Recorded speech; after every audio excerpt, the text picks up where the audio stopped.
اسلامی وظائف اور اسلامی معلومات کے لیے ہمارے اس چینل کو سبسکرائب ضرور کر لیں، بیل آئیکن کو لازمی پریس کر لیں تاکہ ہمارے ہدی للناس چینل کا ہر نیا آنے والا ویڈیو آپ کے موبائل میں بآسانی آپ تک پہنچ سکے۔ پیدا کر اور قرآن دے پروانیو گل نوح علیہ السلام دی آ گئی ہے۔ مینوں یاد آیا آخری ٹائم ہے رب دے پیغمبر جناب نوح علیہ السلام دا تے ایک بیٹا کول بیٹھا ہے تے اپنے بیٹے نو نصیحتاں کر دے نے، وصیتاں کر دے نے تے کی آندے نے، اے میرے پترا، اے میرے بیٹیا، اے میرے پترا گل سن لے، ایک جملہ ہی ایک وظیفہ ہے، اے میں تینوں دے دینا، اینو پلے بن لا، اینو صبح شام پڑھدا رہیا کری تے میرے پترا اللہ جتنی بھی مخلوقات نے ساریاں مخلوقات نو رب رزق دیندا ہے تے اس جملے دی وجہ نال دیندا ہے۔ فرمایا پترا جے اے وظیفہ کر لویں گا، جملہ یاد کر لویں گا، پڑھدا رہیں گا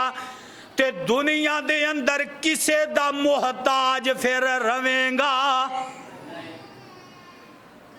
تے تو اڈا بھی دل کردا ہے نا کہ اسی کسے در اللہ تو اپنے در دا محتاج رکھے، اللہ اپنے در تو کسے دا محتاج نہ بنے، اللہ اپنے در تو علاوہ کسے دا محتاج تے چاندے ہو پھر لو وظیفہ نوٹ کر لو اور انہوں صبح شام پڑھ لیا کر، ایک تسبیح پڑھ لیا کر، یعنی 100 مرتبہ پڑھ لیا کر۔ پڑھنا کی ہے سبحان اللہ و بحمدہ، پھر کہہ لو سبحان اللہ، پڑھ لو سبحان اللہ۔ اور مینوں امید ہے رب انہوں پڑھائے گا جنہیں حلال دی روزی کماؤنی ہے تے جنہیں ڈاکے مارنے انہوں کی لگے ہے، وہ جاندہ میں ڈاکہ مار لانگا۔ سبحان اللہ و بحمدہ، او جیڑا بندہ روزانہ 100 مرتبہ انہی جملہ کہندہ ہے سبحان اللہ و بحمدہ، سبحان اللہ و بحمدہ،